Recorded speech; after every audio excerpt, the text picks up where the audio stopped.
Hi everyone, I am Mohan. Again I am here to discuss new topic from the capacitor chapter, and today we will study about the RC circuit, charging of the capacitor RC circuit for the DC sources. Clear? कई बार कई students को ये confusion हमेशा के लिए होता है कि चार्जिंग ऑफ द कैपेसिटर्स क्या है, कैसे काम करता है, बड़ा कंफ्यूज होते हैं उन चीज़ों को लेकर के। आज हम उन सभी बातों को एक एक करके क्लियरिटी के साथ डिस्कस करेंगे और उन बातों को समझते हैं कि हम कैसे क्वेश्चंस को सॉल्व करेंगे जब हमारे जेईई और नीट में आए, और कैसे हम उसको अप्लाई करेंगे। जैसा कि आपको पता होगा आरसी सर्किट का मतलब क्या होता है, पहले हम इसको समझते हैं। हमारे सर्किट के एलिमेंट्स के लिए तीन चीज़ों को हम पढ़ेंगे 12th के सिलेबस में।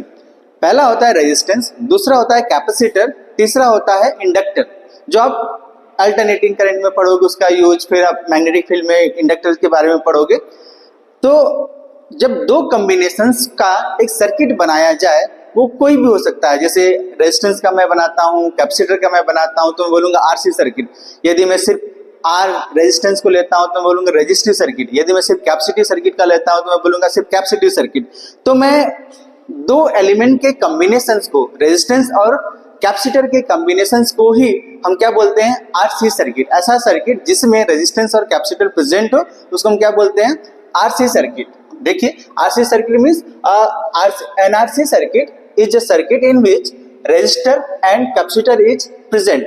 जैसे अगर मैं इसके सर्किट डायग्राम की बातें करूं आपसे, तो मैं सर्किट डायग्राम्स का कैसे बनाऊंगा। जैसे ये एक रेजिस्टेंस मैंने ले लिया और ये अपना एक कैपेसिटर जिसको मैंने एक डीसी सोर्स से कनेक्ट किया, जिसकी वैल्यू कितनी, मैं बी ले लेता हूं और इसकी वैल्यू सी और इसका रेजिस्टेंस। तो अगर हमसे कोई बोलेगा ये क्या है, तो ये एक आरसी सर्किट, सिंपल सा, simplest circuit, RC circuit. Clear है बातें? तो आज हम इन्हीं आरसी सर्किट के कैपेसिटर के चार्जिंग की बातें करेंगे, क्योंकि हमें पता है कि कैपेसिटर क्या है। कैपेसिटर एक ऐसा डिवाइस है जो एनर्जी प्रोवाइड करता है। Means capacitor is a device which provide you instant energy. तो अगर हम उससे एनर्जी लेते हैं तो एनर्जी देने के लिए वो पहले चार्ज किया जाएगा, तब तो उसके पास एनर्जी आएगी। तो आज हम उसी कैपेसिटर के चार्जिंग की बातें करेंगे। जैसे अब बातें करते हैं कि कैसे काम करता है। देखिए, आप मान लीजिए मैं एक सिंपल सर्किट लेता हूं आपके लिए, एक सिंपल सर्किट रेजिस्टेंस का। ये अपना कैपेसिटर और ये बैटरी की वैल्यू मैं V ले लेता हूं, कैपेसिटेंस की वैल्यू में C लेता हूं, रेजिस्टेंस की वैल्यू में R लेता हूं। क्लियर है बातें? अगर मैं आपसे पूछूं एट t इक्वल टू 0, आप एक एट t इक्वल टू 0 पे अगर मैं रेफरेंस पॉइंट यहाँ का पोटेंशियल 0 ले लूं, तो यहाँ का पोटेंशियल कितना होगा, 0। अगर हमने बैटरी का पॉजिटिव टर्मिनल बैटरी B लिया है, तो यहाँ का पोटेंशियल कितना हो जाएगा, V, तो यहाँ का भी V हो जाएगा। क्योंकि ये कैपेसिटर अभी अनचार्ज है, तो दोनों ही प्लेटों पे कोई चार्ज नहीं है। जब दोनों ही प्लेटों पे कोई चार्ज नहीं होगा तो यहाँ भी पोटेंशियल 0 होगा क्या। तो एट t इक्वल टू 0 यदि मैं आपसे पूछूं कि सर्किट के अंदर करंट कितना, तो आप at t equal 0 current in CKT, तो मैं क्या लिखूंगा।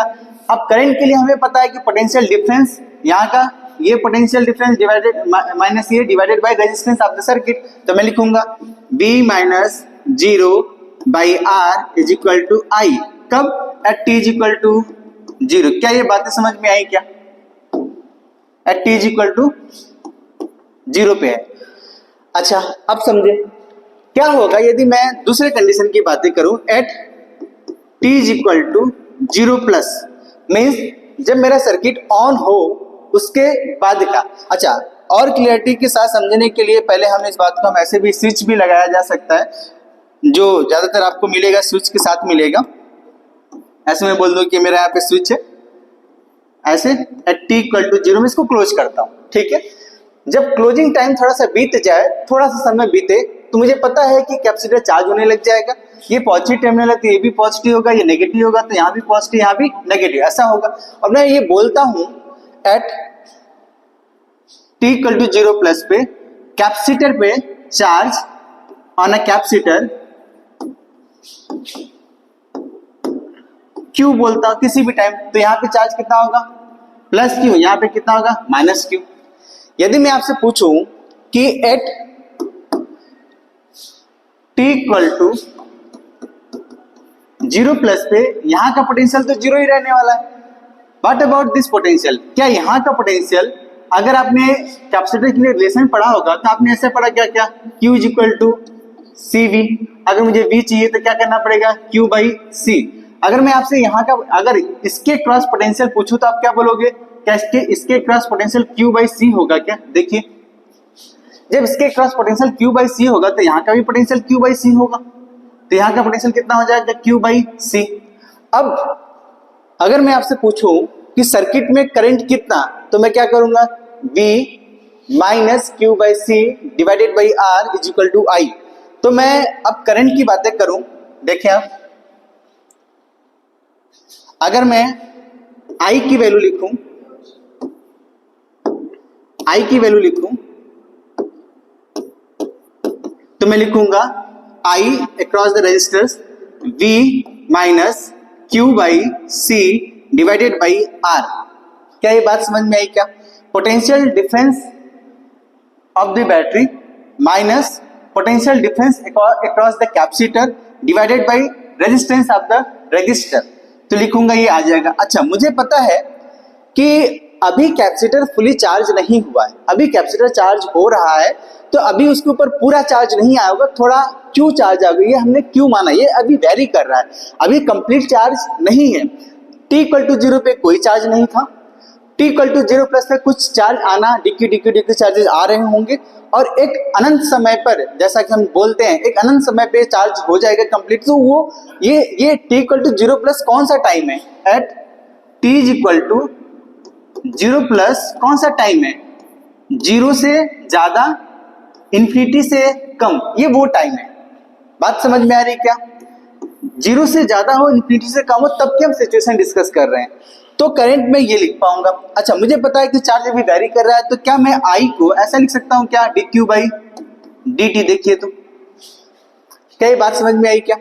अच्छा अब dq बाई dt मुझे पता है कि वेरिएबल सेपरेशन कर देते हैं, q को एक साइड करते हैं, t को एक साइड करते हैं। देखिए क्या कुछ ऐसा होगा क्या,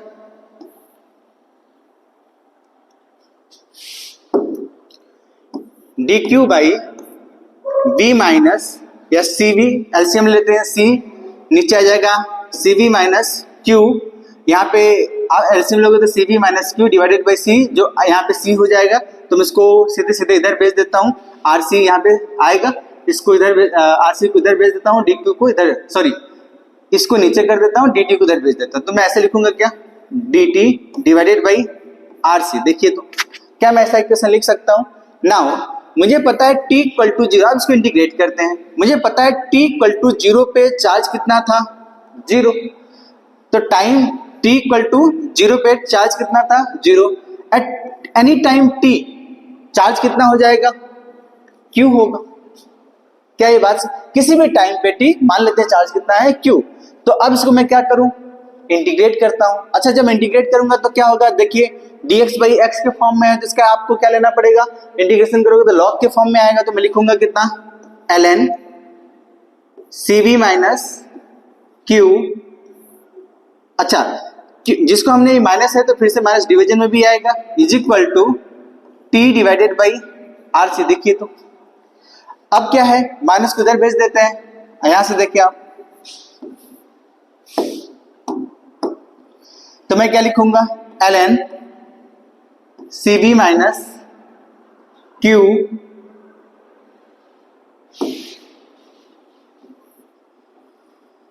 कहां से कहां तक, 0 से q तक, लिमिट दे देता हूं इसका, 0 से q तक, इधर कितना हो जाएगा, माइनस t बाई rc, वो भी कहां से, 0 से t तक, यहां भी वही बातें होंगी, लिमिट होगा 0 से t तक, और ये भी 0 से q तक। अब लिमिट रखते हैं, देखिए लिमिट रखने के बाद जो मेरे को मिलेगा, q रखेंगे तो ये cv माइनस q ही होगा, फिर 0 रखेंगे तो बाई cv हो जाएगा, तो क्या हो जाएगा, ln cv minus q divided by cv, bracket close कर देते हैं, इधर कितना आ जाएगा, minus t divided by rc। देखिए तो क्या ये बातें समझ में आई क्या।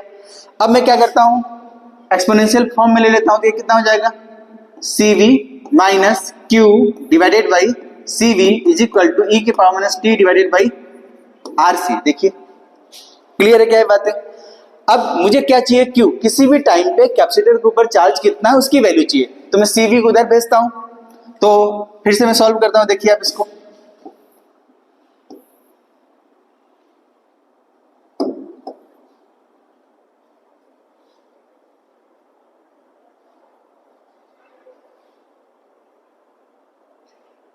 देखें आप क्या लिखूंगा मैं, CV minus Q is equal to CV E के power minus T divided by RC। CV को इधर भेज देते हैं, Q को इधर भेज देते हैं, तो CV को 4 कॉमन ले लें हम, 1 माइनस E के power minus T divided by RC is equal to Q। तो फाइनल एक्सप्रेशन जो मेरे पास आया वो क्या आया, फाइनल एक्सप्रेशन देखें, Q is equal to CV 1 minus T के divided by RC। This is your final expression for the charging of the capacitor at any time t. At any time t, किसी भी time पे। Clear क्या। अब इस बात को हम देखते हैं कि हमने ये जो इक्वेशन लेके आए, हम ये जो इक्वेशन कैलकुलेट करके लेके आए किसी भी टाइम पे कैपेसिटर के ऊपर होने वाले चार्ज को, क्या सही है कि गलत। मुझे पता है कि t इक्वल टू 0, मैं अगर टाइम की वैल्यू 0 रखूंगा तो मेरे पास जो चार्ज आना चाहिए वो 0 आना चाहिए। आप रखो, देखो 0 रखोगे तो e की पावर माइनस e की पावर 0, 0 की वैल्यू कितनी हो जाएगी 1, 1 माइनस 1 तो कितना हो जाएगा 0। इसका मतलब जो हमने पढ़ा वो बात सही है। At t is equal to 0, at t is equal to 0, q is equal to 0। अच्छा, दूसरा condition at t equal to infinite पे चेक कर लेते हैं हम लोग। t इक्वल टू इनफाइनाइट पे अगर इनफाइनाइट की वैल्यू रखेंगे तो देखिए 1 बाई e के पावर इनफाइनाइट हो जाएगा, e के पावर इनफाइनाइट की वैल्यू इनफाइनाइट हो जाएगी, तो ये वैल्यू कितनी आएगी 0। तो क्या बचेगा अपने पास CV, तो q की वैल्यू कितनी हो जाएगी ये CV। अच्छा, CV आपको बातें देख के समझ में आ रही होंगी। अगर हम पीछे सर्किट की बातें करें तो मुझे ये बात पता है कि जब ये कंप्लीट चार्ज हो जाएगा तो इसके ऊपर जो चार्ज आएगा वो क्या आएगा, CV और यहाँ पे माइनस CV। अगर इसका कैपेसिटेंस C है तो मैक्सिमम चार्ज जो आने वाला है वो कितना होगा CV। इसका मतलब मैंने जो एक्सप्रेशन यहाँ पे कैलकुलेट किया है, इसका मतलब ये बात सही है कि किसी भी टाइम पे यदि मुझे कैपेसिटर के ऊपर चार्ज चाहिए तो इस इक्वेशन से दिया जा सकता है। क्या ये बातें समझ में आई। अच्छा, अब समझते हैं इन बातों को और थोड़ा डिटेल से। अगर RC एक नया टर्म है आपके लिए, अगर मैं इक्वेशन को लिखूं तो Q is equal to CV 1 minus T divided by RC। अच्छा, E की पावर में जो कोई चीज होता है वो यूनिटलेस होता है। इसका मतलब ऊपर तो टाइम है, तो इसका मतलब ये है कि अगर ये यूनिटलेस होगा तो RC का टाइम, RC का यूनिट क्या होना चाहिए, RC का यूनिट क्या लिखूं मैं, देखें RC का यूनिट क्या होगा, ये कितना हो जाएगा, क्या सेकेंड होगा क्या। देखिए किसका, RC का। इसको हम बोलते हैं, RC को हम बोलते हैं टाइम कांस्टेंट। क्या बोलते हैं इसको, टाइम कांस्टेंट ऑफ सर्किट। किसी भी सर्किट का ये टाइम कांस्टेंट है। अच्छा, ये हमें क्या बताता है टाइम कांस्टेंट, ये इस टाइम कांस्टेंट से मुझे ये बात पता लगने वाली है कि जो भी हम कैपेसिटर लेते हैं, जो भी हम कंडेंसर्स लेते हैं, वो कितना जल्दी चार्ज होगा, कितना जल्दी चार्ज नहीं होगा, हम ये टाइम कांस्टेंट से ही इन बातों को ऑब्जर्व कर पाते हैं। अच्छा, कैसे ऑब्जर्व करते हैं इस बात को भी हम समझे तो देखिए, अगर आपने ग्राफ पढ़ा हो एक्सपोनेंशियल का तो मुझे ये बात पता है कि CV क्या है, CV is the maximum charge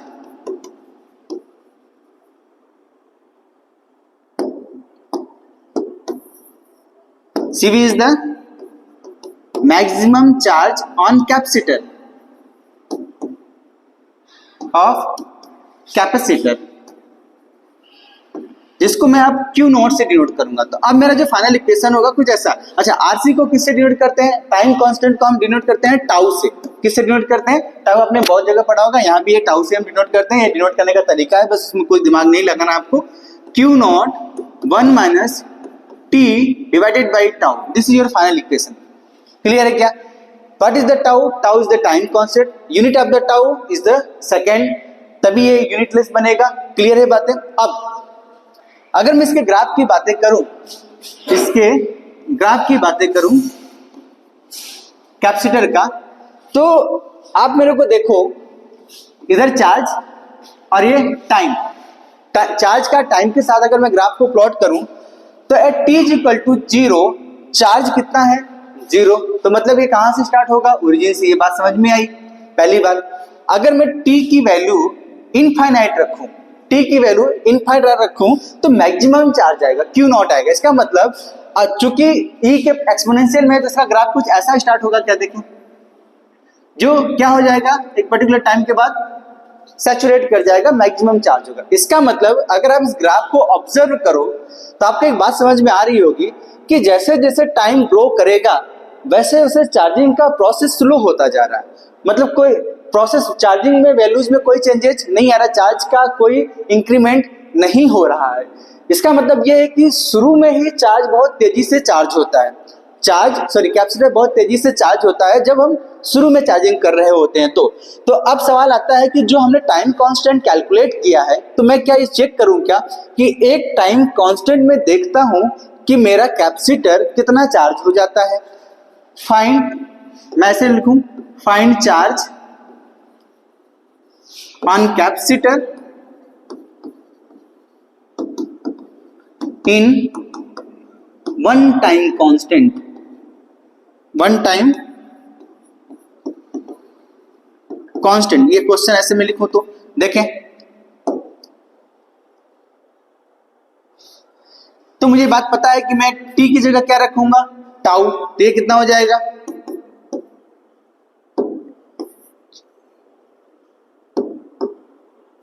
Q is equal to Q naught 1 e की power minus tau divided by tau, which is equal to Q naught 1 minus e की पावर माइनस 1. देखिए, तो जिसको मैं और सॉल्व करूंगा तो ये ऐसा हो जाएगा कुछ, Q naught 1 minus 1 by e.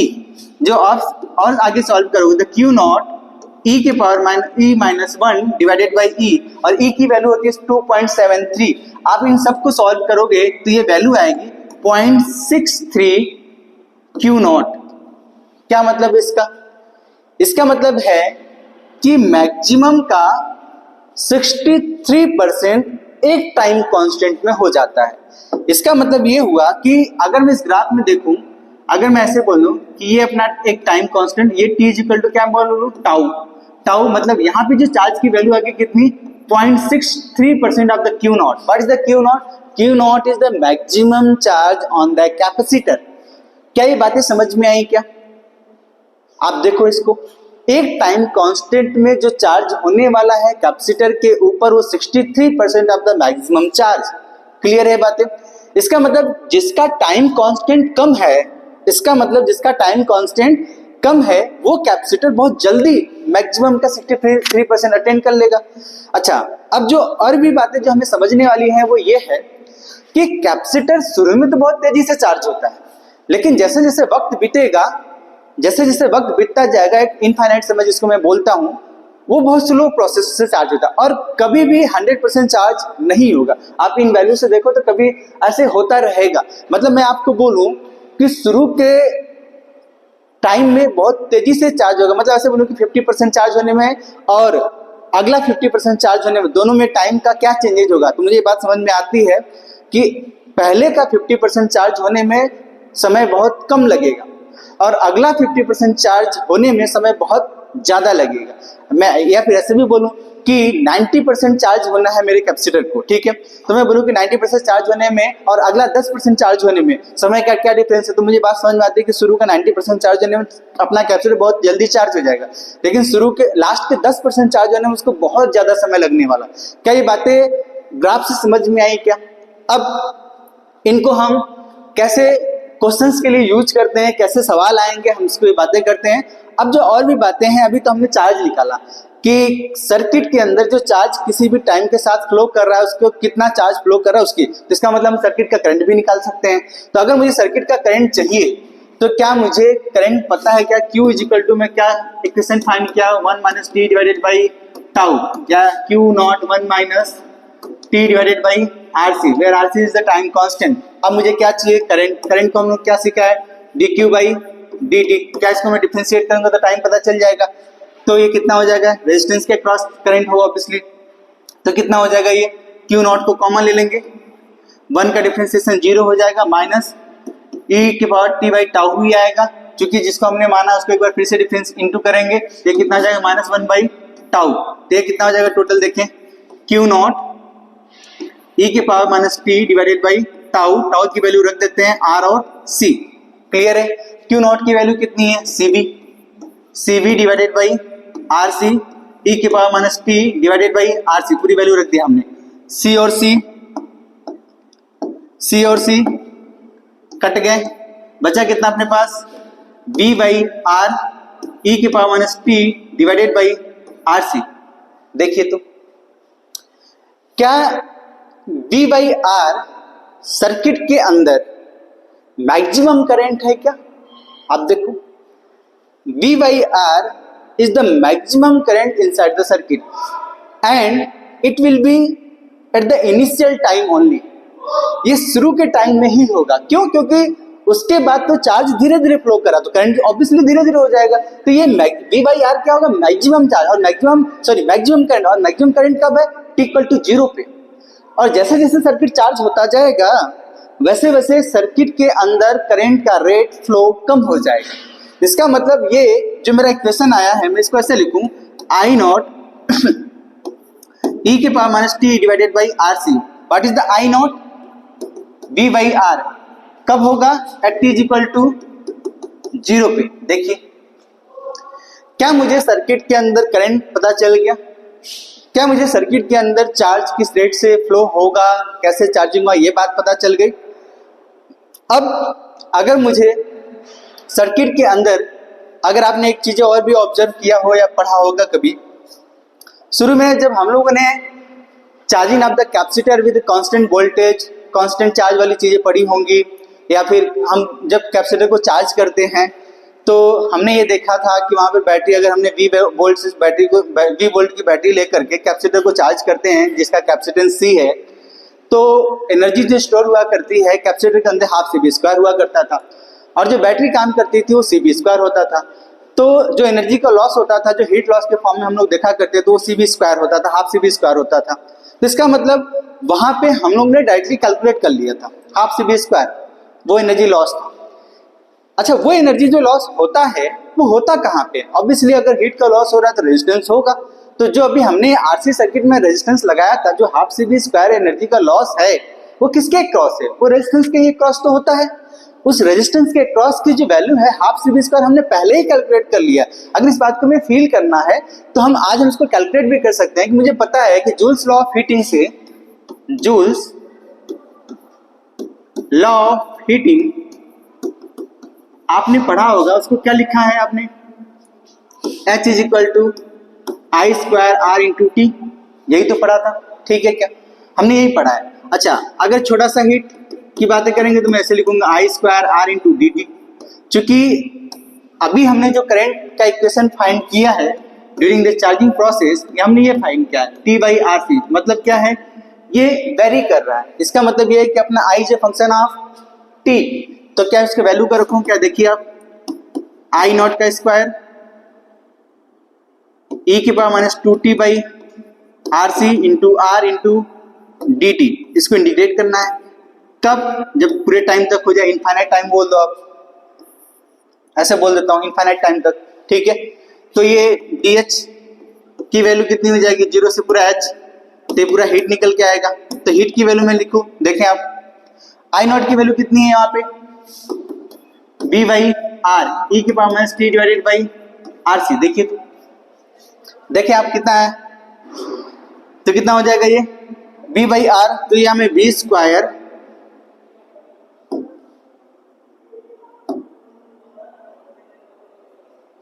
इसको मैं ऐसे लिख देता हूं, V square by R square into R e की पावर माइनस, इसको जब आप इंटीग्रेट करोगे, इसको इंटीग्रेट करेंगे हम लोग। पहले मैं बाहर के ऐसे लिख देता हूँ, B square into R E के power minus 2t divided by R C D T, कहाँ से 0 से इनफाइनाइट तक, पूरे सर्किट के पूरे कैपेसिटर को चार्ज होने तक का मैं हीट कैलकुलेट करना चाहता हूँ। तो ये आर से आर कट जाएंगे, तो हमारे पास जो बचेगा वो क्या होगा, देखिए बी स्क्वायर बाई आर बचेगा।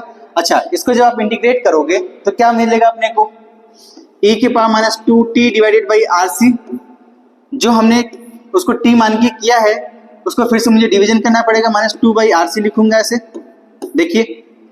और लिमिट कहाँ से कहाँ तक, 0 से इनफाइनाइट तक। तो ये क्या मिलेगा अपने को, B square by R minus 2, clear. E के पावर, अच्छा ये आर सी ऊपर चला जाएगा तो ये आर सी ऊपर लिख देता हूं, अंदर बचा ई के power minus 2t divided by R C from 0 to infinite. देखिए तो अब यहां से आर और आर कैंसिल, इसकी वैल्यू कैलकुलेट करते हैं। इनफाइनाइट रखोगे तो 0 हो जाएगा, ई की पावर इनफाइनाइट जब रखोगे तो इसके सॉल्व करेंगे तो हम कितना आ जाएगा, B square minus 2 into C, यहाँ पे कितना हो जाएगा 0 माइनस 1 which is equal to half C B का स्क्वायर। इसका मतलब जो हमने पहले ही पढ़ रखा है कि किसी भी कैपेसिटर को चार्जिंग के समय जब बैटरी जितना वर्क डन करता है और जितना स्टोर होता है उन दोनों के डिफरेंस को ही हम हीट लॉस में कैलकुलेट करते हैं। और यहाँ भी हमने उस रेजिस्टेंस के क्रॉस को हीट को कैलकुलेट किया तो वही आया। इसका मतलब हम ऑलरेडी जो पढ़े हैं इसका सही है, और हीट जब भी मुझे निकालना होगा सर्किट के अक्रॉस कितना हीट लॉस हो रहा है तो मैं इस मेथड से करंट टाइम का फंक्शन फाइंड करूंगा, फिर उसके साथ फाइंड करूंगा, वो करने की जरूरत नहीं है। तो हम लोग करते हैं कि वर्क डन बाय बैटरी कितना है और कैपेसिटर ने कितना एनर्जी स्टोर किया, दोनों का डिफरेंस क्या बताएगा, हीट लॉस होगा। आई होप ये बातें आपको समझ में आई होंगी। अब जो हमें इसका मतलब ये है कि हमने जिस पूरे क्वेश्चन में जो फाइंड किया है चीजें वो ये है, Q naught 1 minus T divided by R C, and current की बातें करेंगे तो V बाई आर ई के power minus T by R C, clear. अगर मैं करंट के इक्वेशन ग्राफ की बातें करूं टाइम और करंट से, देखिए आप ये I, तो अगर मैं t एक टाइम कांस्टेंट में बातें करूं in one time constant, one time constant किसको बोलते हैं, आरसी के बराबर। तो टाउ इज इक्वल टू क्या होना चाहिए, आरसी रखें इक्वेशन में, तो आई इज इक्वल टू क्या हो जाएगा, वी बाई आर ई के power RC divided by RC which is equal to V by R, ये कितना हो जाएगा 1 by E. V by R क्या है, मैक्सिमम वैल्यू। इसका मतलब आप इसको 1 बाई ई को कैलकुलेट करोगे तो ये आएगा 0.37 ऑफ आई नॉट स्मॉल में of I not. What is the I not, maximum current. इसका मतलब अगर t इक्वल टू 0 पे मैं बातें करूं तो मैक्सिमम करंट है सर्किट के अंदर, तो कहीं मैं मान लेता हूं कि मैक्सिमम करंट है जिसकी वैल्यू किसके बराबर, आई नॉट के बराबर। और जैसे जैसे वक्त t इक्वल टू इनफाइनाइट रखूंगा तो करंट कितना होता जाएगा, 0। करंट कितना हो जाएगा, 0। इसका मतलब ये ग्राफ कुछ ऐसा एक्सपोनेंशियली शुरू होगा, देखिए तो। और एक टाइम कांस्टेंट कोई भी वैल्यू में बोलता हूं कि मान लेते हैं यहाँ पे अपना t इक्वल टू कितना आया, यहाँ पे t इक्वल कितना, टाउ के बराबर। तो ये जो वैल्यू है वो कितना है, 0.3% ऑफ द आई नॉट। इसका मतलब मैक्सिमम का 37% बचेगा करंट सर्किट के अंदर एक टाइम कांस्टेंट में। तो अगर अब हमसे पूछा जाता है कि what is the time constant, तो टाइम कांस्टेंट हम दो तरीके से डिफाइन कर सकते हैं। करंट को भी हम करंट का भी लेके डिसाइड कर सकते हैं और अपना चार्जिंग ऑफ द कैपेसिटर का लेके भी डिसाइड कर सकते हैं। अगर मैं कैपेसिटर की बातें करूं तो मैं ऐसे बता सकता हूं कि time taken by the capacitor to get 63% of the maximum charge, that time is known as the time constant. या मैं करंट की रिस्पेक्ट में बातें करूं तो मैं ऐसे बोल सकता हूं time taken by the capacitor current sorry, इसको हम ऐसे डिसाइड करते हैं कि time taken by circuit to get 37% of the maximum current inside the circuit is known the time constant.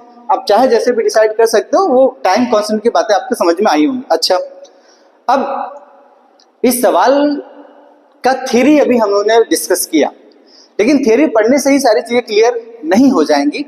अब हम एक छोटा सा सवाल लेते हैं जिससे हम सारी चीजों को एक एक करके देखेंगे। अच्छा, जैसे मान लीजिए सवाल क्या है, मेरे पास एक सर्किट है कुछ ऐसा,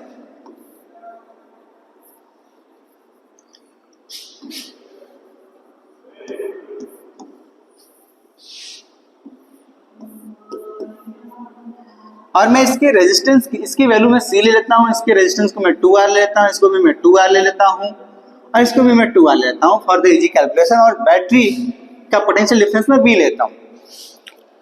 अगर मैं आपसे कुछ बातें बेसिक सी पूछूं, मान लेते हैं इसके अंदर करंट I फ्लो कर रहा है, और इसके अंदर करंट I1 फ्लो कर रहा है, और इसके अंदर करंट I2 फ्लो कर रहा है। क्लियर? मैं आपसे पूछूं find current in each branch at t is equal to 0 and at t equal to infinite। कब की बातें कर रहा हूं? इसका मतलब ये हुआ कि ये I बोल दूं, ये I1 बोल दूं, ये I2 बोल दूं, और हमारे पास टाइम क्या है at t is equal to 0 पे और t equal to इनफाइनाइट पे। देखें, तो आपको ये बात पता है कि अगर मैं कैपेसिटर की प्रॉपर्टीज की बातें करूं, जो आपको अब से हमेशा याद रखना है कि at t equal to 0 capacitor will act as a plain wire. कैसा काम करेगा वो? कैसा काम करेगा वो? प्लेन वायर की तरह काम करेगा। देखिए यहाँ पे, क्यों? इसके पहले हम लोग ने जो ये बात ली थी, देखिए आप, एट t इक्वल टू 0 पे हमने जो लिया था, क्या लिया था? दोनों ही साइड का पोटेंशियल सेम है। इसका मतलब जिस जगह पे दोनों साइड का पोटेंशियल सेम हो, तो मतलब प्लेन वायर के जैसा ही होता है। तो आज के बाद में हमेशा दिमाग में रखेंगे कि at t equal to 0 capacitor will act as a plain wire. बात क्लियर? अच्छा, एट इनफाइनाइट टाइम पे बातें करते हैं, तो मुझे पता है at infinity capacitor will charge fully. बोला जाता है कि फुली चार्ज होता है तो 100% तो कभी अचीव नहीं होता है। तो इसके क्रॉस जो पोटेंशियल होगा वो Q बाई C होगा, मतलब जितने वोल्ट की बैटरी है उतना सब चार्ज हो चुका होगा। तो इसका मतलब यहाँ पे जो at t equal to infinite में बोलूं, एट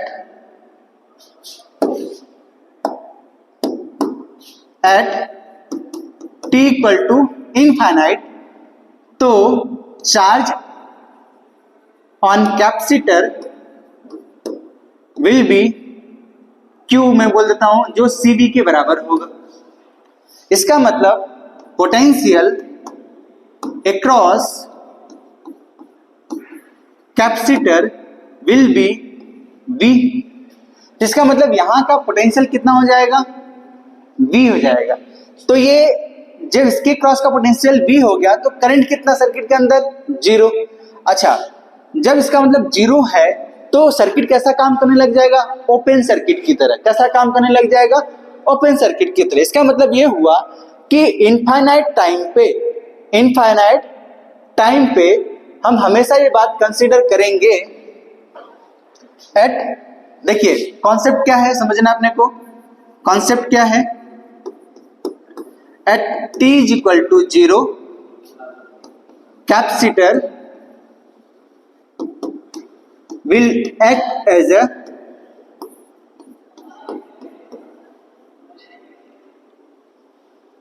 प्लेन वायर, ऐसे मैं ऐसे बोल दूं इसको, या फिर as a short circuit. Clear? And at t is equal to infinite it will act as a open circuit। ये दो बातें आपको हमेशा के लिए याद रखनी है। At T equal to zero capacitor will act as a plain wire as a short circuit, at T equal to infinite capacitor will act as a open circuit. अब इन्हीं कॉन्सेप्ट को यूज करके हम बातें करते हैं। पहला है, अगर मैं टी इक्वल टू जीरो पे इसको मैं प्लेन वायर की तरह कंसीडर करूं, इसको मैं प्लेन वायर की कंसीडर करूं, तो क्या कैपेसिटर की जगह बिल्कुल मेरा वायर ऐसा हो जाएगा क्या? देखें तो शॉर्ट सर्किट की तरह, मतलब कैपेसिटर का होना कोई जरूरी नहीं है। कब की बातें हैं? At T equal to zero पे। तो इसका मतलब मेरे पास सिंपल सा ऐसा सर्किट दिखेगा। देखो क्या मेरा circuit at T equal to zero पे, at T equal to zero circuit will look like this.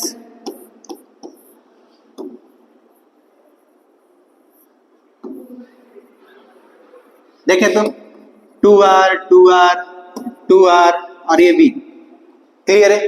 अब यही बात हमसे पूछी गई I1 I2, ये कितना है I। तो देखिए अब यहाँ का पोटेंशियल कितना? जीरो, यहाँ का पोटेंशियल कितना? जीरो, यहाँ का पोटेंशियल कितना? जीरो, यहाँ का पोटेंशियल कितना? V बोल दूं। क्लियर है क्या? ये 2R किसमें है? पैरेलल में, तो कितना हो जाएगा वैल्यू? R हो जाएगा। और ये कितना है? ये सीरीज में हो जाएगा इसके टोटल के, तो कितना हो जाएगा? R इक्विवेलेंट कितनी आ जाएगा? 2R plus R which is equal to 3R। तो करंट कितना हो जाएगा सर्किट में? Net current V by 3R। अब चूंकि दोनों ही रेजिस्टेंस सेम है तो I1 I2 की वैल्यू सेम होगा। I1 is equal to I2 which is equal to V by 3R divided by 2 which can be written as V by 6R। ये कहाँ कब की वैल्यू है? At T equal to zero पे। क्या ये बातें समझ में आई क्या? क्या ये बातें समझ में आई क्या? तो I1 plus sorry I1 is equal to I2 की वैल्यू हमारे पास कितनी आ गई? V divided by 6R। तो अब हम क्या लिखेंगे? देखिए I की वैल्यू कितनी? V by 3R। I1 की वैल्यू कितनी? V by 6R। इसकी वैल्यू कितनी? V by 6R। अब हम बातें करते हैं किसकी? इनफाइनाइट पे। इनफाइनाइट के लिए क्या हो जाएगा? देखें मैंने क्या बताया? At T is equal to infinite capacitor will act as open circuit. तो मैं अब मेरा जो सर्किट बनेगा वो कुछ ऐसा हो जाएगा क्या?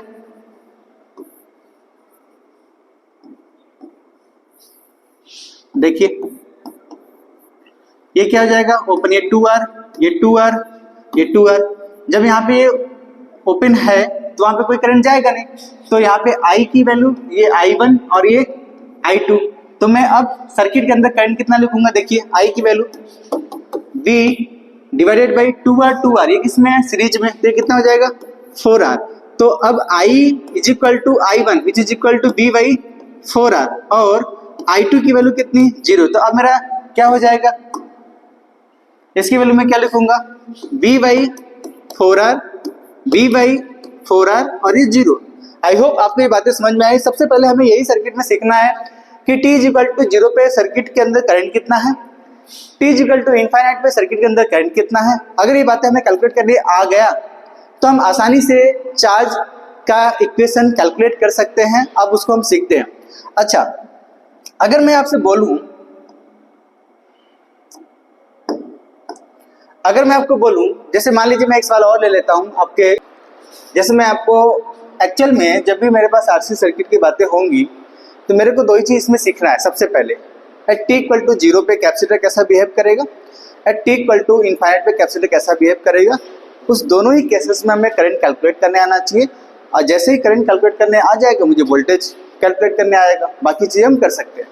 तो मैं एक दूसरा सवाल लेता हूँ आपके लिए। देखो मैं बोलूँ कुछ सवाल मेरे पास ऐसा है,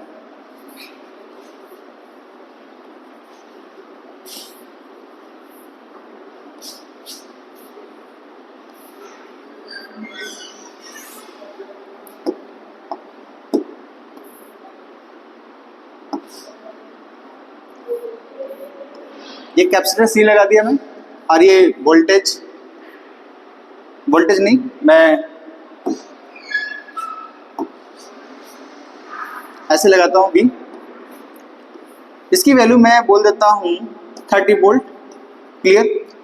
इसको मैं बोल देता हूँ 6 ओम, इसको भी बोल देता हूँ 6 ओम, और इसको मैं बोल देता हूँ 4 ओम, इसको मैं बोल देता हूँ 6 ओम, देखिए तो, और इसको 2 ओम बोल देता हूँ। सवाल वही है, सवाल क्या है, एट t इक्वल टू 0, सवाल क्या है देखते हैं सवाल को पहले। फाइंड, देखिए फाइंड, इसको मैं पॉइंट P बोल देता हूँ, इसको मैं पॉइंट Q बोल देता हूँ, potential difference between P and Q। Q मैं आपसे यही फाइंड करवा रहा हूँ, आप समझो, क्योंकि एक्चुअल में मैं अगर आपसे पूछूं कि सर्किट के अंदर करंट कितना है, इसको मैं I बोल देता हूँ, इसको मैं I1 बोल देता हूँ, इसको मैं I2 बोल देता हूँ, और इधर के लिए मैं I3 बोल देता हूँ, ठीक है। और मैं कैलकुलेट करने के लिए आपसे बोलूँ अलग अलग बातें, तो मुझे ये बात समझ में आता है कि मुझे एक ही बात करनी है, t is equal to 0, capacitor कैसा बिहेव करेगा, शॉर्ट सर्किट की तरह। तो ये सर्किट कैसा बन जाएगा, सिंपल देखो, मैं सिंपली बनाता हूँ सर्किट को, ये सर्किट कुछ ऐसा बन जाएगा।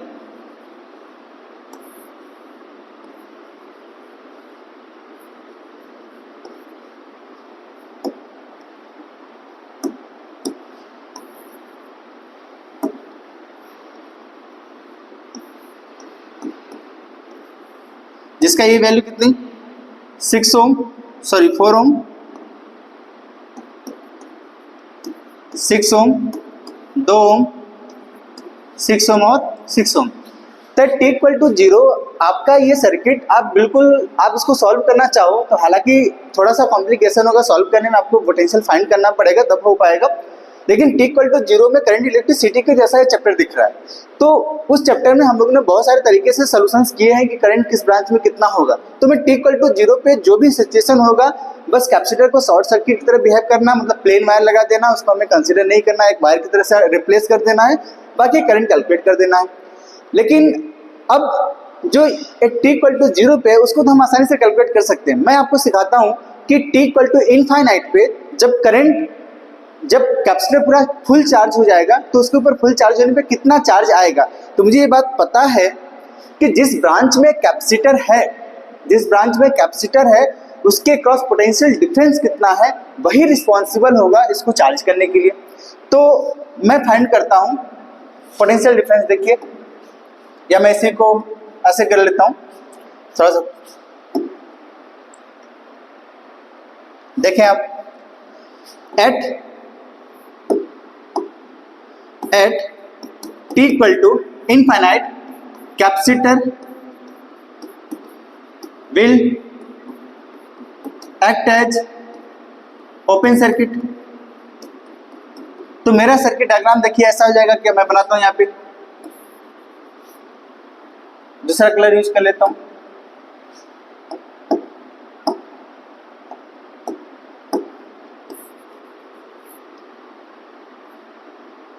ओपन सर्किट हो जाएगा। तो ये रेजिस्टेंस और ये ऐसे, और मैं ये देखिए ऐसे, इधर ये रेजिस्टेंस और ये ऐसे रेजिस्टेंस, ये पॉइंट अपना P है, ये पॉइंट अपना Q है।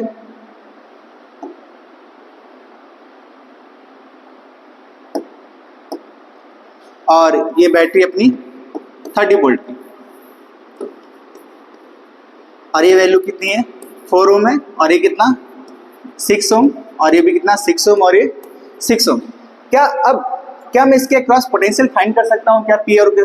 आप देखो, जब ये ओपन सर्किट है तो इसका कोई रोल है नहीं, तो 6 और 6 12 सीरीज में, और 4 और 6 10 सीरीज में, और ये दोनों एक दूसरे के पैरेलल है। तो मुझे P और Q के क्रॉस पोटेंशियल चाहिए, तो मैं इस ब्रांच का करंट फाइंड कर लेता हूँ, इसको I1 बोल देता हूँ, इस ब्रांच का करंट बोल देता हूँ I2 बोल देता हूँ। तो I1 की वैल्यू जब मैं लिखूंगा, आप देखो, क्या ये पोटेंशियल मैं 0 मान लूँ तो इधर कितना हो जाएगा 30, तो यहाँ कितना 30, यहाँ भी 30 हो जाएगा, यहाँ भी कितना 0, और ये भी कितना 0। तो क्या इसके क्रॉस पोटेंशियल डिफरेंस पता है क्या मेरे को? 30 माइनस 0 डिवाइडेड बाई 12, तो I1 की वैल्यू कितनी 30 minus 0 divided by 12 ohm, which is equal to 2.5 ampere. बात समझ में आया क्या? I2 की वैल्यू देखें, 30 minus 0 divided by 10 ohm, which is equal to 3 ampere. अब मुझे क्या चाहिए? पोटेंशियल किसके क्रॉस का? P और Q का। तो मैं क्या करूंगा, देखो आप, क्या मैं 30 माइनस आई आर कर दूं तो भी यहाँ का पोटेंशियल पता चल जाएगा। तो मैं लिखता हूँ B P is equal to 30 minus current कितना है 2.5 इंटू 6, देखिए इज इक्वल टू, सॉल्व करते हैं इसको तो 25 का 15 हो जाएगा, ये कितना आ जाएगा 15 वोल्ट। क्या ये बात समझ में आई क्या? और वैसे भी ऑब्वियस सी बात है 30 वोल्ट है तो 6 ओम 6 ओम दोनों बराबर, तो यहाँ का पोटेंशियल कितना हो गया, ये 15 वोल्ट हो गया, देखिए तो। अच्छा अब Q का फाइंड करते हैं, तो बी क्यू की वैल्यू में कितना लिखूंगा 30 माइनस आई आर, आई की वैल्यू कितनी 3 एम्पेयर, तो 3 इंटू रेजिस्टेंस कितना 4, तो ये वैल्यू कितना हो जाएगा 18, देखिए तो 18 वोल्ट। क्या ये बात समझ में आई क्या? तो यहाँ का पोटेंशियल कितना हो जाएगा 18 वोल्ट। बातें समझ में आई? इसका मतलब इसके क्रॉस में मुझे पोटेंशियल पता हो गया, तो क्या मैं क्यू मैक्स फाइंड कर सकता हूँ? मुझसे सवाल क्या था पोटेंशियल डिफरेंस। अब मुझे इस सवाल के करने का पर्पज क्या है कि मैं फाइंड कर सकूं कि क्यू मैक्स कितना। क्यू मैक्स की वैल्यू फाइंड करने के लिए हम क्या लिखते हैं सी इंटू बी। बी क्या, पोटेंशियल डिफरेंस अक्रॉस कैपेसिटर। देखिए तो मैं क्या लिखूंगा Q, C की वैल्यू अगर मैं अभी के लिए मैं नहीं दिया हूं तो बस C की वैल्यू ही लिख लेता हूं, और पोटेंशियल डिफरेंस कितना आ गया अपने को 18 minus 15, BQ minus BP which is equal to 18 minus 15 into C, 3C अपने पास Q मैक्स की वैल्यू आई। बात समझ में आई क्या आपको? देखो मतलब अपने को हमने दो चीजें सीखी। पहली चीज है कि एट टी इक्वल टू 0 पे सर्किट कैसा बिहेव करेगा, तो मुझे समझ में आया कि कैपेसिटर को हटाओ प्लेन वायर की तरह लगाओ। टी इक्वल टू इनफाइनाइट पे मुझे क्या समझ में आया कि कैपेसिटर ओपन सर्किट की तरह बिहेव करेगा, उसको हटा देना है मेरे को, हटाने के बाद उसको सिंपली सॉल्व कर देना है। तो क्यू मैक्स कैलकुलेट करने के लिए टी इक्वल टू इनफाइनाइट पे ही कंप्लीटली चार्ज होगा, उसी समय अपने को maximum capacitance maximum charge capacitor के ऊपर मिलेगा। बातें समझ में आई इतनी? अब बातें करते हैं। अगर आपको कैपेसिटर वाली इक्वेशन चार्जिंग का याद हो तो हमने लिखा था Q is equal to Q naught 1 minus E के power minus T divided by tau, तो मतलब Q नॉट तो हमने यहाँ से कैलकुलेट करना सीख लिया। तो अब हम इसके शॉर्टकट भी डिस्कस करेंगे। जो हमने सवाल एक लिया था उसी सवाल में हम सब कुछ करेंगे। सबसे पहले हम बेसिक मेथड सीखेंगे कि अगर मुझे कभी भी चार्ज का इक्वेशन निकालना हुआ तो मैं कैसे निकालूंगा बेसिक मेथड से, पहले मैं उसको करूंगा, उसके बाद मैं आपको शॉर्टकट बता दूंगा। तो जो मैं पहले सवाल लिया था उसी सवाल पे करते हैं। देखिए अब तो मुझे हमने यहाँ से सवाल से हमने क्या सीखा, क्यू मैक्स निकालना। तो क्यू मैक्स जब भी मेरे को दिया जाएगा आसानी से मैं निकाल सकता हूँ। टी इक्वल टू 0 पे अगर मुझे करंट किसी ब्रांच का पूछा जाएगा तो भी मैं निकाल सकता हूँ। बात समझ में आई क्या? अब देखिए जो मैं पिछला सवाल लिया था उसी को बातें करता हूँ। पिछला सवाल हमारा क्या था,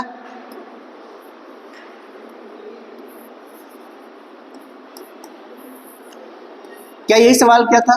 यही पहली सवाल हमने शुरू किया था जिसका रेजिस्टेंस 2R और ये C और ये कितना है 2R। बात समझे?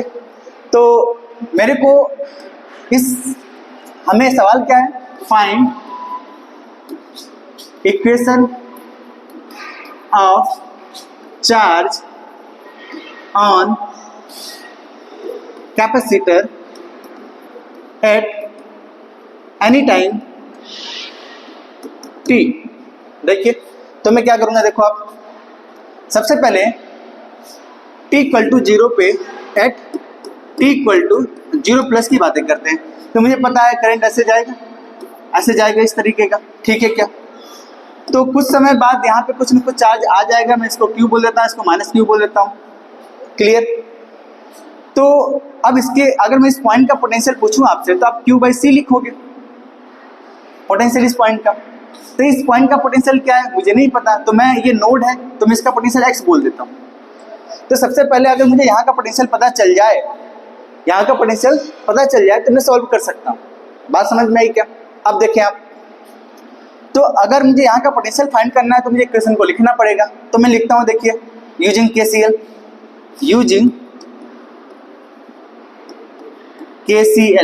KCL को यूज करूंगा तो यहाँ का पोटेंशियल कितना माना x, और ये क्या मान लो 0, ये 0 तो ये भी 0, यहाँ पे कितना, ये हमने b लिया है तो ये भी b हो जाएगा। देखो पहला के लिए मैं लिखता हूँ एट पॉइंट, इसको मैं कोई ना कोई नाम दे देता हूँ q।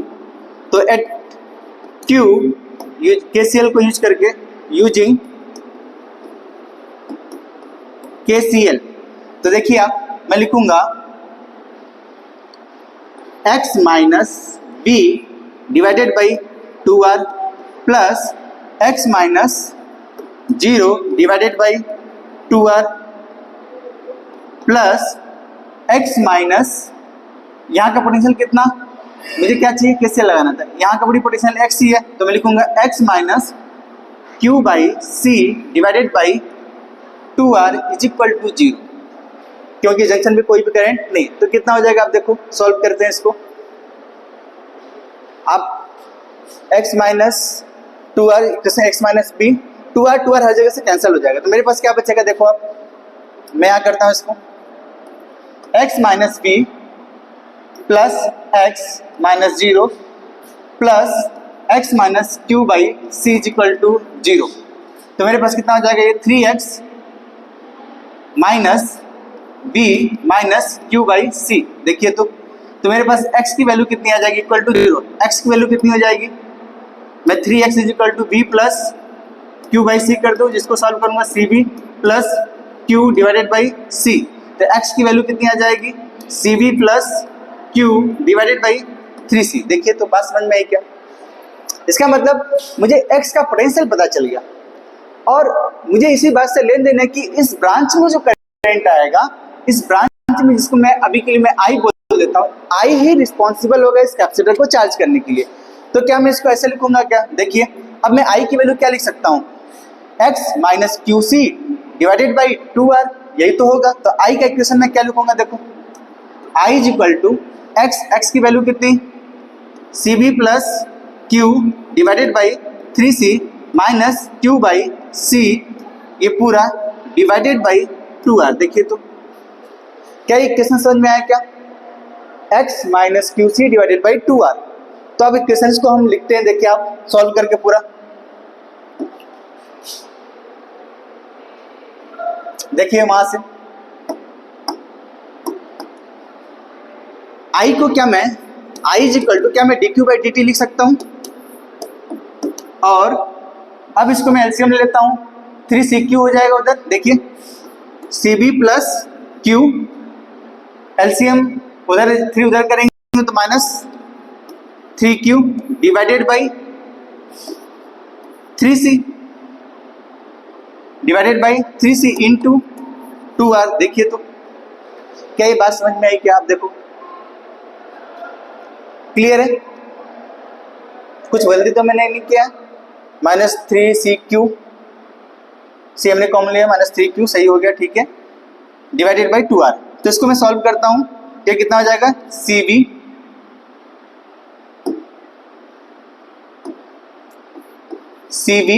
Minus 2q divided by 6cr। देखिए आप, क्लियर है बातें। अच्छा अब देखिए, अब मेरे को जो सॉल्व करने के बाद C B minus 2q divided by 6, ये किसके बराबर है, D Q by D T. मुझे क्या करना है, जिस तरफ q है उस साइड, डी टी को एक साइड करते हैं, देखिए क्या आएगा, ये डी क्यू की value C B minus 2q is equal to कितना हो जाएगा, D T by 6cr, integrating on both side, कब से, टाइम चार्ज कितना, 0 से q तक, ये t टाइम कितना, 0 से t तक। जब आप इसको सॉल्व करोगे, जब आप इसको इंटीग्रेट करोगे, तो आपके पास जो इक्वेशन सॉल्व होकर आएगा वो कितना आएगा, देखें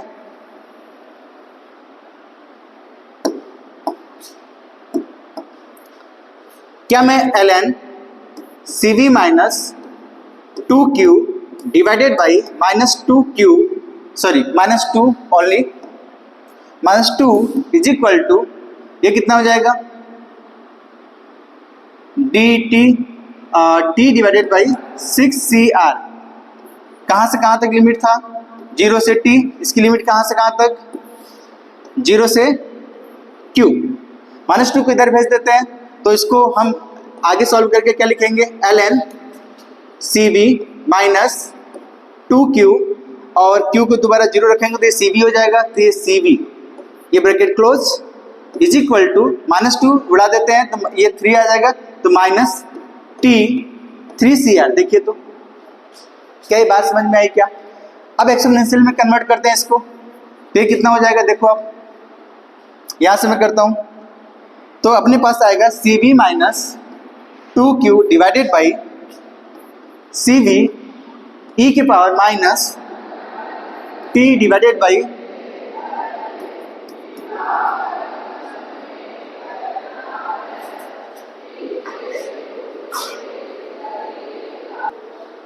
तो इसको अब मैं सॉल्व करता हूँ। देखिए CV minus 2Q is equal to CV e के power minus T divided by 3CR। CV को एक साइड करते हैं, 2Q एक साइड करते हैं ये कितना हो जाएगा, CV इधर ले आएंगे तो ये 1 माइनस e के power minus T divided by 3CR bracket close is equal to 2Q। देखिए तो क्या Q की वैल्यू मेरे पास आएगी CV बाई 2 1 माइनस e के power minus T divided by 3CR। मैं थोड़ा सा और क्लियर लिख देता हूँ, e के power minus T divided by 3CR। क्या ये बात समझ में आई क्या? Now this is your final expression. Clear है? अब इस बात को हम चेक करते हैं कि हमने जो एक्सप्रेशन पाया है क्या वो सही है कि गलत है। तो सेम प्रोसेस वही, क्या at t equal to 0 charge on the capacitor कितना था, Q इक्वल टू कितना आना चाहिए, 0। तो t इक्वल टू 0 पे वैल्यू रखते हैं। देखिए t इक्वल टू 0 रखेंगे तो ये 1 हो जाएगा, ये 1 माइनस 1 0 और Q की वैल्यू कितनी आएगी, 0। मतलब इक्वेशन क्या है, सही। अब at t equal to infinite पे मैं चेक करूँ तो t इक्वल टू इनफाइनाइट पे आप चेक करोगे तो Q मैक्स अपने पास कितना आना चाहिए, देखते हैं उसको। देखिए t इक्वल टू 0 पे सॉरी इनफाइनाइट पे तो ये वैल्यू 1 बाई e के पावर इनफाइनाइट हो जाएगा तो ये 0 आ जाएगा, तो CV बाई 2। तो ये वैल्यू कितनी हो जाएगी, CV बाई 2। इसका मतलब अब इसके पहले भी हम लोग ने जो Q मैक्स निकाला तो CV बाई 2 ही तो था। इसका मतलब जो हमारा इक्वेशन डेरिवेशन हुआ वो सही है। अब क्या मुझे हमेशा ऐसा करना पड़ेगा, हम ये चेक करने की जरूरत है? नहीं, हम हमेशा ऐसा नहीं करेंगे। अब हम लॉजिक के साथ एक शॉर्टकट यूज करेंगे। देखिए हम शॉर्टकट को कैसे डिस्कस करते हैं। जैसे सबसे पहले मुझे क्या कंसीडर करना है, जैसे मान लीजिए मेरा जो सवाल था वो क्या था, यही सवाल था।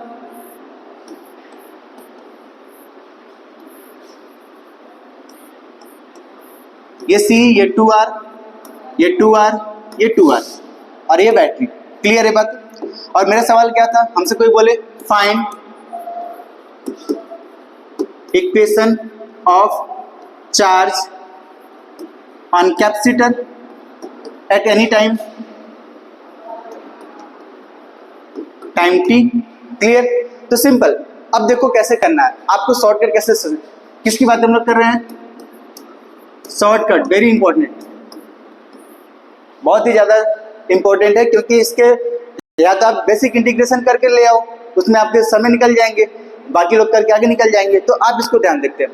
सबसे पहले मुझे ये बात पता है कि मुझे एट t इक्वल टू 0 जो हमें ध्यान रखनी है, t इक्वल टू 0 पे कैपेसिटर कैसा बिहेव करता है, plain wire. t equal to infinite पे क्या करता है, ओपन सर्किट की तरह। तो मुझे जब ओपन सर्किट होता है तभी तो फुली चार्ज होगा। तो मुझे एक्चुअल में इस पॉइंट के क्रॉस और इस पॉइंट के क्रॉस पोटेंशियल डिफरेंस चाहिए। क्या चाहिए, पोटेंशियल डिफरेंस। बात क्लियर है क्या? अब दूसरी बात, तो सबसे पहले मुझे क्या करना है, Q मैक्स फाइंड करना है। क्या करना है, Q मैक्स। तो to find Q max at t equal to infinite, capacitor will act as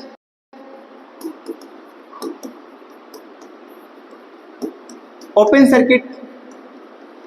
तो क्या मेरा सर्किट कुछ ऐसा बन जाएगा कि आप देखो मैं बनाता हूं, सिंपल।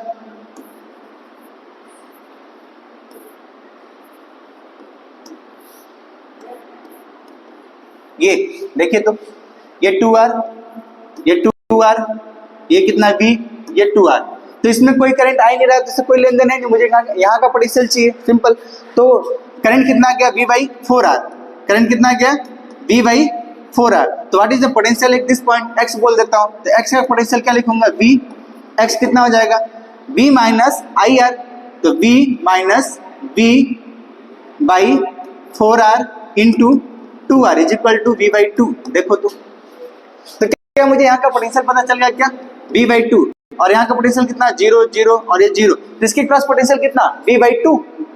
जो इस कैपेसिटर को चार्ज करेगा। तो Q मैक्स की वैल्यू कितनी, कैपेसिटेंस की वैल्यू इनटू उसके क्रॉस पोटेंशियल डिफरेंस। तो क्यू मैक्स कितना आ जाएगा अपने पास, देखो क्यू मैक्स की वैल्यू कितनी है, सी वी, वी कितना v बाई टू, तो C V by two it is the Q max. देखो इसका मतलब इसके पहले जो हमने पढ़ा था क्यू मैक्स की वैल्यू कितनी आई थी, सी वी बाई टू, मतलब सही है, पहली बात समझ में आई। अब हमें क्या लिखना है, इस इक्वेशन में हम लोग के Q is equal to Q naught one minus E की power T divided by R equivalent into C. R मतलब जो इक्विवेलेंट वैल्यू होता है सर्किट का, हम उसकी बातें करते हैं, ठीक है। तो हमें क्यू नॉट तो निकालने आ गया, वो कितना है सी वी बाई टू। अब मुझे आर इक्विवेलेंट निकालना है, क्या निकालना है, आर इक्विवेलेंट निकालना है, ठीक है। आर इक्विवेलेंट निकालने के लिए क्या तरीका है, आप सोचें।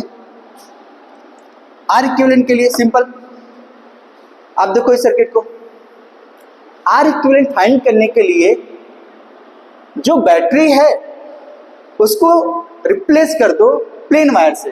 किससे रिप्लेस करना है आपको, प्लेन वायर से। और जो कैपेसिटर है उसके अक्रॉस आर इक्विवेलेंट फाइंड करो। क्या मैं बोला, replace battery by a plain wire. Now consider capacitor as a equivalent resistance points, मतलब इसके क्रॉस मुझे क्या कैलकुलेट करना है, equivalent resistance.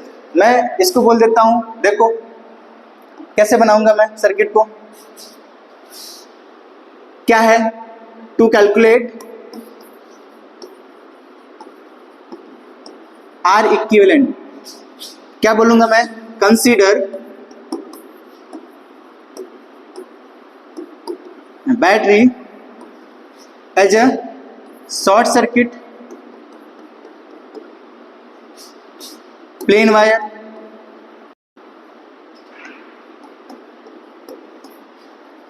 Clear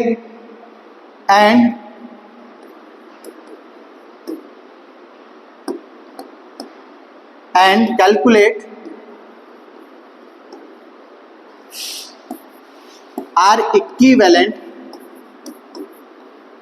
across capacitor. Simple बात समझ में आई क्या। तो इसका मतलब अब अगर मैं आप सर्किट को देखो, अगर मैं कैपेसिटेंस के क्रॉस आर इक्विवेलेंट कैलकुलेट करना चाहता हूं, बी को क्या प्लेन वायर की तरह बनाऊंगा, तो सर्किट में ऐसा बनेगा क्या, देखिए आप, मैं यहीं पे सर्किट बनाता हूं,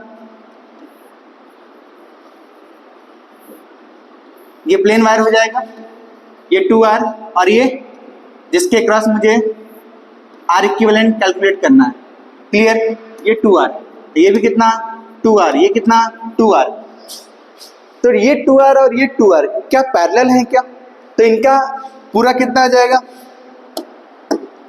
ये पूरी कितना आ जाएगा वैल्यू R, और ये पूरा और ये 2R किसमें है, सीरीज में। तो क्या मेरा R इक्विवेलेंट 3R आया क्या, देखिए। तो इसका मतलब Q नॉट हमने कैलकुलेट कर लिया, तो अब मेरा R इक्विवेलेंट का वैल्यू पता चल गया, कितना हो गया वो 3R। Now put the values in the equation of the charge. तो ये कितना हो जाएगा, देखिए आप, मैं क्या लिखूंगा, Q is equal to C V by two 1 minus e की power t divided by R equivalent की वैल्यू कितनी 3R into C. This is your final equation. Clear है बातें, सिंपल। क्या बातें ध्यान रखनी है आपको, कैपेसिटर को रिप्लेस करना है इस तरीके से कि उसी के अक्रॉस मुझे आर इक्विवेलेंट कैलकुलेट करना है, बैटरी को प्लेन वायर की तरह कंसीडर करना है, किसके लिए, आर इक्विवेलेंट के लिए। दूसरा हमने क्यू मैक्स कैसे सीखा है, क्यू मैक्स इनफाइनाइट टाइम पे क्या करना, ओपन सर्किट तरह कैपेसिटर को लगाना है, उसके क्रॉस पोटेंशियल डिफरेंस कैलकुलेट करना है, जो आएगा उसको हम कैलकुलेट कर लेंगे और सीधे हमें कहाँ रखेंगे, इक्वेशन में। अब हमें जो चीज़ है, अब हम कुछ भी पूछ सकते हैं आपसे, जैसे मैं बोलूँ कि find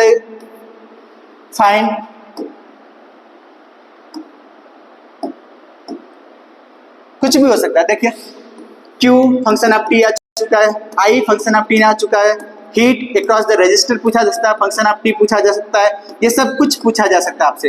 plus power across the resistor function of T पूछा जा सकता है, प्लस और क्या हो सकता है आपके लिए, पावर अक्रॉस कैपेसिटर भी पूछा जा सकता है, function of T, function of T, इन सब की वैल्यू मैं लिख सकता हूँ। अब क्यों, क्योंकि मुझे Q फंक्शन ऑफ T पता है। क्लियर है बातें। तो अगर मुझे रेजिस्टेंस के क्रॉस पूछा जाएगा तो मुझे पता है I स्क्वायर इंटू R होता है, और आई कौन सा, तो आई फंक्शन ऑफ टी का इंटू आर लिखूंगा। अगर मुझे पावर पूछा जाएगा तो यहाँ भी वही बातें हैं, सी इंटू वी, क्लियर है। तो यहाँ भी मैं लिख सकता हूँ पावर वी इंटू आई या वी इंटू आई, क्लियर है। अच्छा, अब मुझसे हो सकता है एनर्जी पूछे, energy potential energy across the capacitor, तो क्या लिखते हैं, half C V square, half C V square. अगर चार्जिंग के टाइम पूछेगा तो जो आई इंटू आर कर देंगे। अच्छा, पी पूछा जाएगा किसी के भी रेजिस्टर के अक्रॉस, जैसे मैं पूछ दूं आपसे यहाँ पे पोटेंशियल अक्रॉस द रेजिस्टर, तो मैं फंक्शन ऑफ टी, तो मैं क्या लिखूंगा, आई इंटू आर, आई कौन सा, फंक्शन ऑफ टी। तो इन सब में से आपको कुछ भी, क्योंकि मुझे अब आई टाइम का फंक्शन पता है, चार्ज टी का फंक्शन, सबका मल्टीप्लाई करोगे आपको सीधे सीधे आंसर आएगा। आई होप ये बातें आपको समझ में आएगी। चार्जिंग ऑफ द कैपेसिटर, एक सवाल से हमने सारी चीज डिस्कस करने की कोशिश की है, और आप जितना प्रैक्टिस करोगे उतनी बातें आपको क्लियरिटी के साथ समझ में आएगी। Thank you for the watching, wait for the next video, we will discuss in the next lecture discharging of the capacitor. Thank you for the